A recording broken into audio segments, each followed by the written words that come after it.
कहानी की शुरुआत में हमें डाल्टन रसल नाम का एक आदमी प्रिजन सेल में दिखाई देता है, जो कैमरे के सामने ये कहता है कि मेरा नाम डाल्टन रसल है और मैं इस सेल में हूँ। मैंने एक परफेक्ट बैंक रॉबरी की प्लानिंग की थी और उसमें कामयाब भी हुआ, लेकिन मैंने ये रॉबरी सिर्फ पैसों के लिए नहीं बल्कि खुद को साबित करने के लिए भी की थी। अब मैंने इसे कैसे अंजाम दिया, ये जानने के लिए आपको मेरी कहानी सुननी पड़ेगी। इसके साथ ही सीन शिफ्ट होकर पास्ट में चला जाता है और हम देखते हैं कि एक वैन अलग अलग जगहों से कुछ लोगों को पिक करती है। उन सब लोगों ने पेंटर जैसे कपड़े पहने होते हैं और उनके चेहरों पर मास्क लगा हुआ होता है। वैन मैनहट्टन ट्रस्ट बैंक के पास रुकती है। फिर हम देखते हैं कि बैंक के अंदर बहुत सारे लोग हैं जो अपने अपने काम में व्यस्त हैं। तभी हम रसल को बैंक के गेट से अंदर आते हुए देखते हैं, जिसके हाथ में एक हाई डेंसिटी का टॉर्च होता है, जिसे लाकर वो सिक्योरिटी कैमरे के ठीक सामने एक टेबल पर रखकर ऑन कर देता है, जिसकी वजह से सिक्योरिटी कैमरे पर फुटेज आना बंद हो जाता है। फिर हम देखते हैं कि उसके बाकी साथी भी बैंक के अंदर घुसते हैं, जो पेंटर की ड्रेस पहने हुए थे। वो लोग अंदर आने के बाद गेट को बंद कर देते हैं, जिसे देखकर सिक्योरिटी गार्ड को थोड़ा शक होता है। लेकिन इससे पहले कि वो कुछ कर पाता, रसल उसके पीछे गन पॉइंट करके स्मोक बम छोड़ देता है, जिससे बैंक के अंदर धुआं फैल जाता है। फिर वो रॉबर्स सारे लोगों को गन पॉइंट के बल पर जमीन पर लेटने को कहते हैं। इतने में एक पुलिस वाले को बैंक के अंदर से धुआं निकलते देखकर शक होता है और वो अंदर की तरफ जाने की कोशिश करता है कि डाल्टन अंदर से गन निकाल कर कहता है कि उन्होंने अंदर सबको हॉस्टेज बनाया हुआ है। अगर पुलिस वाले अंदर आए तो वो लोग उन हॉस्टेजेस को मारना शुरू कर देंगे। फिर वो पुलिस वाला बैकअप के लिए NYPD हेडक्वार्टर फोन करके पुलिस टीम को बुला लेता है। वो लोग आने के बाद सारी सिचुएशन को देखते हुए उस पूरे एरिया को ब्लॉक कर देते हैं। इस बीच बैंक के ओनर आर्थर केस को खबर मिलती है कि उसके बैंक में डकैती पड़ गई है और ये सुनकर वो चिंता में पड़ जाता है। फिर वो एक high powered broker Madeline white को फोन करके बुलाता है और उसे इस केस को सॉल्व करने के लिए कहता है, क्योंकि उसी ब्रांच के एक लॉकर में उसकी कुछ बहुत इंपॉर्टेंट चीजें थी। मैडलिन उससे पूछती है कि उस लॉकर में ऐसा क्या है। इस पर वो कहता है कि उसमें उसके परिवार की कुछ विरासत की चीजें हैं जो वो चाहता है कि किसी के हाथ ना लगे। इस पर मैडलिन उससे कहती है कि उसका काम हो जाएगा। दूसरे सीन में हम देखते हैं कि फ्रेजर और मिचेल, जो कि हॉस्टेज नेगोशिएशन टीम के लिए काम करते थे, आपस में बात कर रहे होते हैं। फ्रेजर एक स्मार्ट और एक्सपीरियंस कॉप था, लेकिन उस पर एक पुराने मामले को लेकर एक इंक्वायरी चल रही थी, इसीलिए वो इस केस में ज्यादा कुछ नहीं कर सकता था, पर वो उनके साथ चलने के लिए तैयार हो जाता है। फिर फ्रेजर मिचेल के साथ वैन में कैप्टन डेरियस से बात करता है, जो इस केस का इंचार्ज था। वो उन्हें बताता है कि हमें अभी तक ये नहीं पता कि बैंक में कितने लोगों को हॉस्टेज बनाया गया है और कितने लोग सस्पेक्ट हैं। फ्रेजर डेरियस से कहता है कि अगर उसे इस केस की सारी डिटेल्स दे दी जाएं, तो वो सब कुछ कंट्रोल कर सकता है। फिर वो लोग डिनर करने चले जाते हैं। इस बीच रॉबर्स उन हॉस्टेजेस को नीचे सेफ रूम की तरफ लेकर जाते हैं, जहाँ बैंक एम्प्लॉइज और बाकी हॉस्टेजेस को अलग अलग लाइन में खड़ा कर देते हैं। डाल्टन सभी हॉस्टेजेस से कहता है कि वो अपने हैंडबैग, मोबाइल फोन्स और कीज अपने हाथों में निकाल कर रखें, जिससे वो लोग उन्हें कलेक्ट करके एक बैग में डाल सकें। एक बैंक एम्प्लॉय अपना फोन नहीं देता और उन लोगों से कहता है कि वो अपना फोन घर पर भूल आया है। डाल्टन को उस पर विश्वास नहीं होता और वो सख्ती करके पूछता है, फिर भी वो यही कहता है। तो वो दूसरे एम्प्लॉयज का फोन चेक करता है, जिसमें से एक एम्प्लॉय के फोन में उसका नंबर स्पीड डायल में मिल जाता है, जिस पर फोन करने पर उसका फोन उसके ऑफिस में ही मिलता है। ये देखने के बाद डाल्टन उसे ऑफिस के अंदर ले जाकर बहुत मारता है। ये देखकर दूसरे हॉस्टेजेस भी बहुत डर जाते हैं और अपनी बची हुई चीजें भी उन्हें सौंप देते हैं। एक बच्चा उसे अपना वीडियो गेम दे देता है, पर वो प्यार से उसे वापस कर देता है। इसके बाद डाल्टन सभी लोगों को एक साथ खड़ा करके फिर उन्हें जेंडर के हिसाब से अलग अलग खड़ा करते हैं और फिर उन्हें उनके अंडरगारमेंट्स को छोड़कर बाकी सारे कपड़े उतारने को कहते हैं। एक ओल्ड लेडी अपने कपड़े उतारने से मना कर देती है। इस पर रॉबर्स के ग्रुप से एक लड़की उस लेडी को लेकर एक अलग रूम में चली जाती है। इधर दूसरे रॉबर्स उन बाकी हॉस्टेजेस को एक ही तरह का सूट और मास्क पहनने के लिए देते हैं, जिसे वो अपने साथ लेकर आए थे। कुछ देर बाद एक ओल्ड बैंक एम्प्लॉय, जिसे हार्ट की प्रॉब्लम थी, थोड़ा अनईजी फील करता है।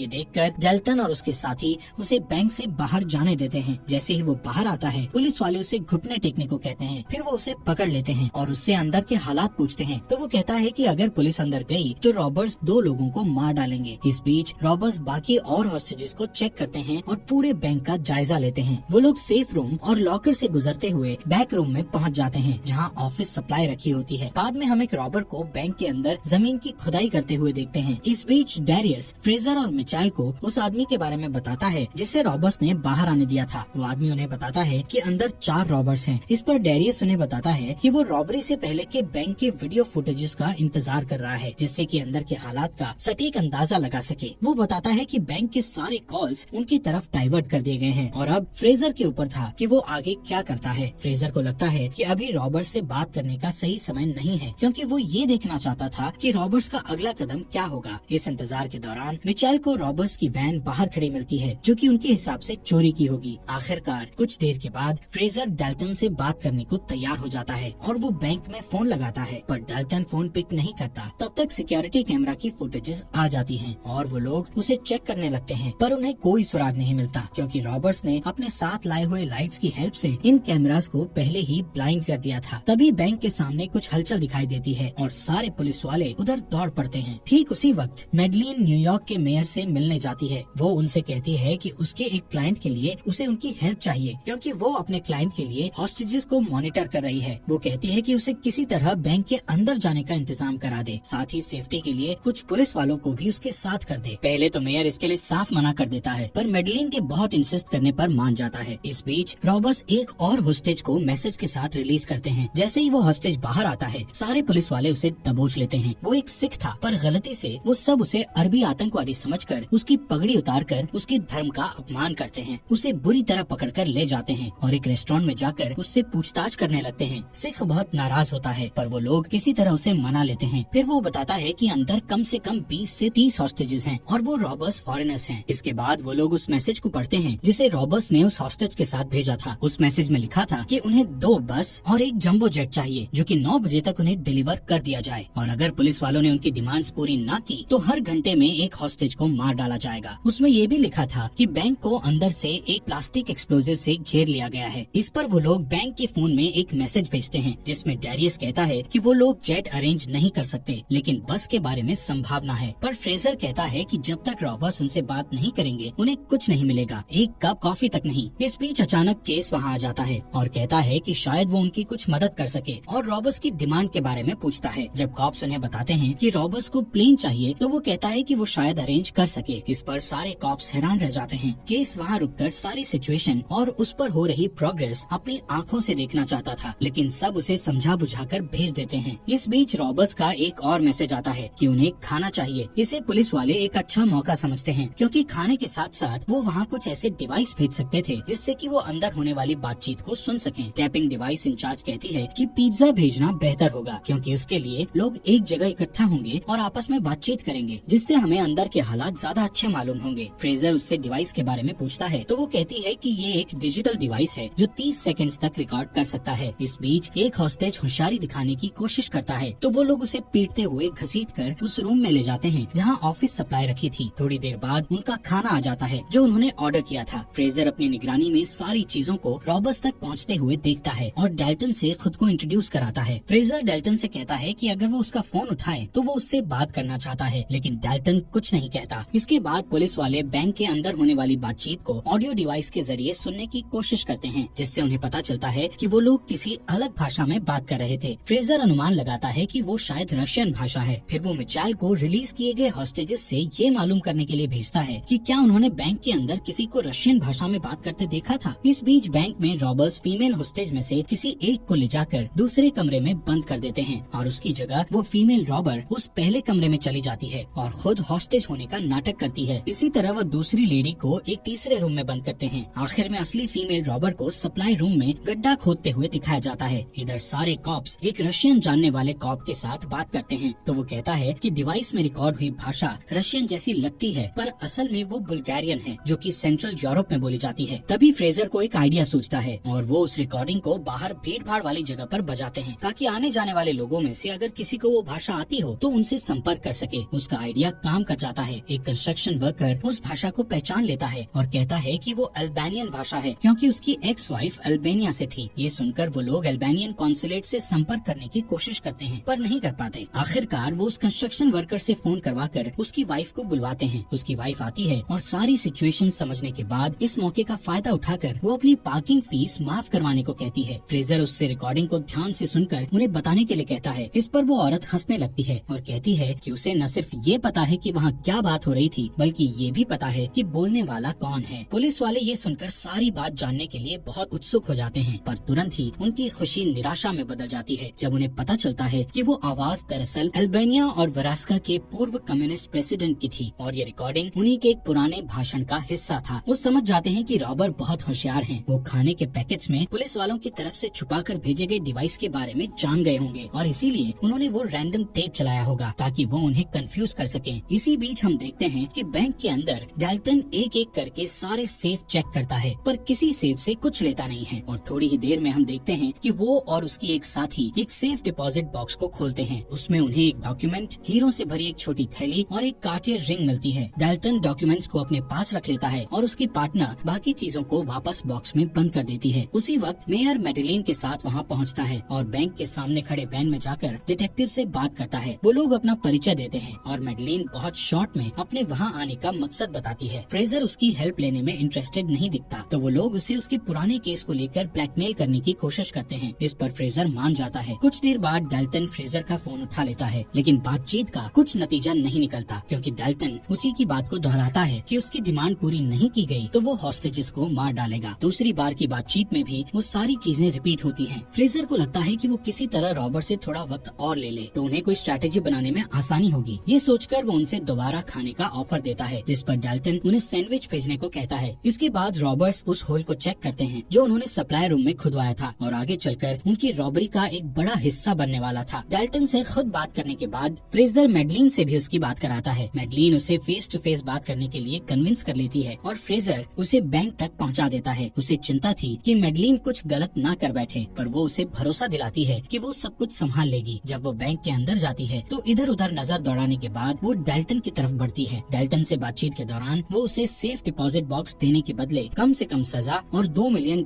देने का ऑफर करती है। डाल्टन मैडेलिन से कहता है कि उसे पता है कि वो किसके लिए काम कर रही है और वो केस को भी जानता है। वो कहता है कि केस वर्ल्ड वॉर 2 में एक नाजी कोलैबोरेटर था जिस समय वो स्विट्जरलैंड में काम करता था। वो उससे कहती है कि वो सिर्फ देखना चाहती है कि उस डिपॉजिट बॉक्स में क्या है। इस पर डाल्टन उससे एक डील करता है कि वो इसे अपने पास रखेगा और अगर वो इस रॉबरी में पकड़ा गया है तो इसके बदले वो और उसके बॉस उसे बाहर निकालने में उसकी मदद करेंगे। जब मैडेलिन बैंक से बाहर आती है तो वो फ्रेजर से कहती है कि उसने रॉबर्ट्स को एक दूसरा ऑफर दिया है जिस पर वो लोग विचार कर रहे हैं। जब फ्रेजर उससे डाल्टन के बारे में पूछता है तो मैडेलिन उससे कहती है कि वो बहुत स्मार्ट है लेकिन कोई मर्डरर नहीं है। कुछ देर तक तीनों कॉप्स किसी निष्कर्ष पर पहुंचने के लिए आपस में डाल्टन के बारे में बात करते हैं। फ्रेजर को ये लगता है कि इस तरह बाहर बैठकर बातें करने से कोई हल नहीं निकलने वाला, इसलिए वो बैंक के अंदर जाने का फैसला करता है और डाल्टन को फोन लगाकर उससे कहता है कि अगर वो उसे बैंक के अंदर आकर हॉस्टेजेस को चेक करने दे तो वो लोग उसे जेट प्रोवाइड कर सकते हैं। इस पर डाल्टन मान जाता है। इसके बाद हम फ्रेजर को बैंक के अंदर जाता हुआ देखते हैं। वो लोग उसे हॉस्टेज रूम में ले जाते हैं जहाँ वो सारे हॉस्टेजेस को सही सलामत देखता है और सब पूछता है कि क्या किसी ने रॉबर्ट्स का चेहरा देखा है। इस पर सब ना कह देते हैं। फिर वो सबसे वादा करता है कि वो उन सबको वहाँ से सही सलामत छुड़ा लेगा। वापस जाने से पहले फ्रेजर डाल्टन से फेस टू फेस बात करता है। वो उसे बातों में उलझाकर उसके चेहरे से मास्क खींचने की कोशिश करता है, पर सही समय पर दूसरा रॉबर आकर उसे ऐसा करने से रोक देता है। फ्रेजर की इस हरकत से नाराज होकर डाल्टन फिर से बस की डिमांड करता है। फिर उसके बाद वो सप्लाई रूम में चला जाता है और अपने साथी से पूछता है कि उसे इस काम में और कितना समय लगेगा। इस पर उसका साथी जवाब देता है कि उसे अपना काम खत्म करने में 2 से 3 घंटे और लगेंगे। इधर फ्रेजर वापस वैन में आकर डैरियस से कहता है कि डाल्टन कोई खूनी नहीं है और हमें उसके अगले कदम के बारे में जानने के लिए कुछ देर और इंतजार करना चाहिए। इस बीच उनके पास डाल्टन का फोन आता है और वो उनसे कैमरास को खिड़की की तरफ करने के लिए कहता है। जब वो लोग कैमरा को खिड़की की तरफ करते हैं तो देखते हैं कि डाल्टन अपने हाथों में एक गन लेकर एक हॉस्टेज को शूट करके मार डालता है। इस घटना को फ्रेजर की नाकामी समझते हुए डैरियस मामले को पूरी तरह अपने हाथों में ले लेता है और वो टैक्टिकल टीम को जल्द से जल्द बैंक के अंदर भेजने की योजना बनाता है। लेकिन टैक्टिकल टीम को बैंक के अंदर भेजना एक बड़ी चुनौती थी। किसी भी जान को कोई नुकसान न पहुंचे, इसके लिए रबर बुलेट्स का इस्तेमाल ही एकमात्र सलूशन था। मिचेल का ख्याल था कि अगर कोई गड़बड़ हुई तो इसका जिम्मेदार भी फ्रेजर को ही ठहराया जाएगा, लेकिन वो कहता है कि उसकी मैडेलिन से डील हुई थी और वो एक अच्छा डिटेक्टिव साबित होगा। इससे पहले कि डैरियस टैक्टिकल टीम को बैंक में भेजता,